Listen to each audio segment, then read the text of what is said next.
Ayer murió el Papa Francisco. Fue el primer Papa de Latinoamérica y el primero argentino. De todos los titulares que salieron el día de su coronación, este me pareció especialmente curioso. Dios es argentino, Bergoglio Papa, aunque no sé si hablaban del Papa de Maradona o de Messi. El nombre real del Papa Francisco era ese, Jorge Bergoglio. Adoptó el nombre de Francisco por San Francisco de Asís, que pasó de ser hijo de un comerciante rico de Asís, una localidad italiana, a vivir en la más absoluta pobreza. De hecho, Francisco renunció a vivir en el lujoso Palacio Apostólico del Vaticano, que es donde suelen vivir todos los papas, para hacerlo en la casa de Santa Marta, una residencia bastante más humilde, dentro de lo que cabe.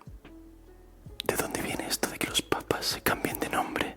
Pues el primero en hacerlo fue Juan II, posiblemente porque su nombre real era Mercurio. Sonaba más como a nick de videojuego o a nombre de estrella de rock. Taylor Swift recorrió unos 400.000 kilómetros en su última gira, el equivalente a casi 10 vueltas al mundo. Pero Juan Pablo II le gana. Recorrió el equivalente a más de 30 vueltas al mundo durante su pontificado.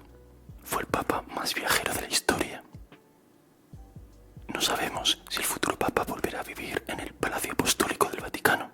Este palacio tiene un valor incalculable, no solo por sus 55.000 metros cuadrados, llenos de habitaciones, mármoles y tapices lujosos, sino porque en él se encuentra la Capilla Sixtina, llena de frescos impresionantes, como el del juicio final en la pared del altar o la creación de Adán en la bóveda, ambos de Miguel Ángel.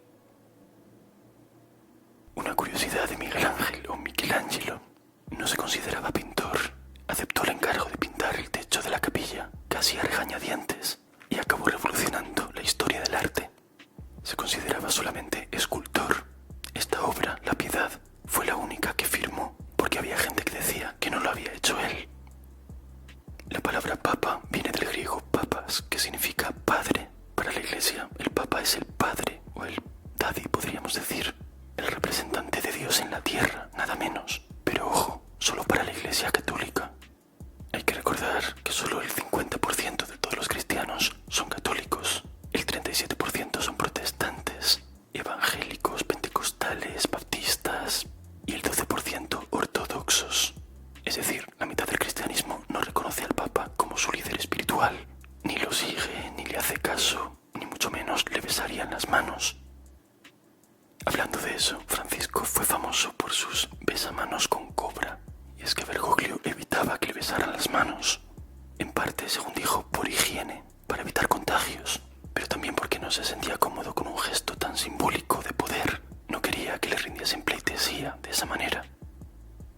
Cada papa recibe este anillo, el anillo de pescador, simbolizando que son pescadores de hombres. Este anillo no es solo decorativo, se utiliza también para sellar documentos oficiales. Por eso el de Francisco, como el de todos los papas anteriores, será destruido para evitar posibles falsificaciones. ¿Podría haber mujeres papa? Mammas se llamarían. No, papisas. Pues oficialmente no ha habido ni puede haber, pero existe la leyenda de la papisa Juana. Se cuenta que una mujer en el siglo IX habría engañado a todos disfrazándose de hombre para llegar a ser papa. Según cuentan, fue descubierta cuando dio a luz en medio de una procesión. La Iglesia niega esta leyenda, pero existen unas curiosas sillas con agujeros en el Vaticano. Supuestamente servían para comprobar de manera muy directa y concienzuda que el nuevo papa era efectivamente un hombre. Se dice que un diácono se colocaba debajo de la silla y le realizaba un pequeño examen táctil. Después, si todo estaba en su sitio, exclamaba «Duos habet et bene pendentes», que quiere decir «tiene dos y cuelgan bien». Precisamente el Papa Francisco, durante su pontificado, hizo que se incluyese a más mujeres en puestos de responsabilidad en el Vaticano, pero no permitió que las mujeres pudiesen ser sacerdotes, y mucho menos obispos o cardenales. Así que estamos lejos de ver a una mujer como papa. ¿Sabes que ha habido papas con hijos? Juan XI, por ejemplo, era hijo de un papa anterior. De hecho, el celibato no fue algo obligatorio hasta el siglo XII. El propio Francisco se mostró abierto a aceptar sacerdotes casados, al menos en zonas aisladas donde no hubiese suficientes curas. El Papa, además del líder espiritual, global de más de 1.000 millones de personas. Es también jefe de Estado o presidente de un país, Ciudad del Vaticano. Por eso muchos dicen que es el cargo vitalicio más poderoso del mundo. Ciudad del Vaticano es el país más pequeño del mundo, seguro que lo sabes. Está dentro de Roma y es más pequeño que el Parque del Retiro en Madrid. Es también el único lugar de la Tierra que tiene cajeros automáticos con instrucciones en latín. De hecho, el Vaticano tiene su propio banco y ha estado envuelto en más de un escándalo financiero, pero eso lo dejamos para otro vídeo. Ciudad del Vaticano posee un patrimonio de unos 4.200 millones de dólares, aunque oficialmente pierde unos 83 millones cada año. Gasta 500 millones al año. Una ciudad de menos de 1.000 habitantes. ¿Cómo puede ser? Este balance es más un truquito contable, porque solo incluye lo que se gestiona desde el Vaticano, pero la Iglesia tiene propiedades, colegios y donaciones en todo el mundo por valor de cientos de miles de millones, y eso no aparece en sus cuentas. El Vaticano tiene su propio ejército, la Guardia Suiza, creada en 1506. Aunque hoy parezcan figurantes de una película con sus pantalones bombachos y lanzas, tuvieron un momento muy épico en 1527, durante el saqueo de Roma. 189 guardias suizos defendieron al Papa Clemente VII frente a más de 20.000 soldados invasores. La mayoría murieron en las mismas escaleras del Vaticano, mientras el Papa escapaba por un pasadizo secreto. Hablando de muerte y destrucción, hay quien asegura que según las profecías de San Malaquías y de Nostradamus, el Papa Francisco habría sido el último pontífice antes del fin de los tiempos. Parece que predijeron que habría un Papa negro, a partir del cual se derrumbaría la Iglesia, tal y como la conocemos. Actualmente hay 2 cardenales negros que podrían suceder a Francisco. Sin embargo, otros dicen que lo de Papa negro no se refiere al color de la piel, sino que sería un apodo que se daba tradicionalmente al superior de la orden de los jesuitas, que suelen vestir de negro. En ese caso, el Papa Negro habría sido el propio Francisco, porque era jesuita. Tremendo giro del guión, ni Christopher Nolan. Entonces la destrucción sería inminente. ¿Y qué pasa ahora? ¿Cómo se elige a un nuevo Papa? Pues cuando muere un Papa se convoca un cónclave. Los cardenales votan en secreto dentro de la Capilla Sixtina. Si no hay acuerdo, se emite humo negro, pero cuando por fin tenemos Papa, aparece la fumata blanca. La palabra cónclave viene de cum y clave, o sea, literalmente con llave, porque los cardenales se quedan encerrados hasta que hay Papa, sin ningún contacto con el exterior. Nadie puede entrar ni salir. El cónclave más largo de la historia duró casi 3 años. Fue en Viterbo, en 1268. Los cardenales estaban tan divididos que no lograban elegir papa. Fue tan escandaloso que los vecinos de la ciudad los encerraron con llave y les quitaron la comida para ver si así se espabilaban. Y funcionó. Eligieron papa. Así nació el conclave moderno. ¿Sabías que hubo un papa que fue juzgado después de muerto? No solo eso, el cadáver del Papa Formoso fue desenterrado, vestido con su ropa papal, sentado en el trono, juzgado y condenado por motivos políticos.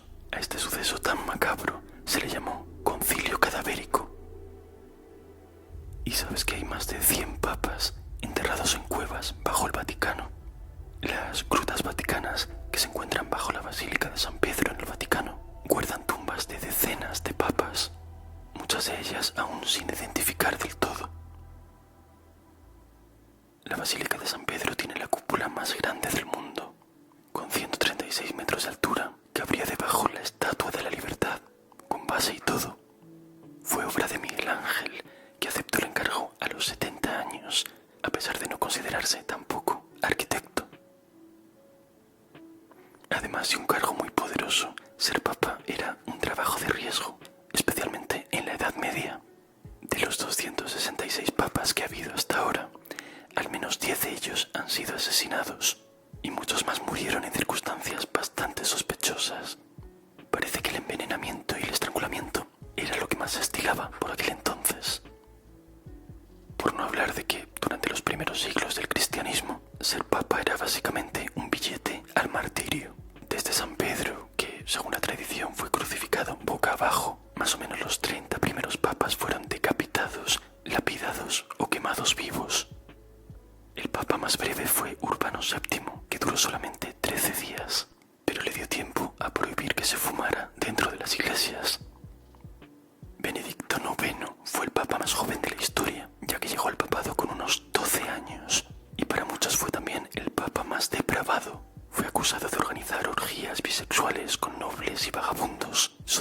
animales y practicar rituales satánicos. Toda una joyita. Al final vendió su trono por dinero. No se puede ser más hereje. El Papa Francisco, a otro nivel, claro, también ha tenido sus polémicas.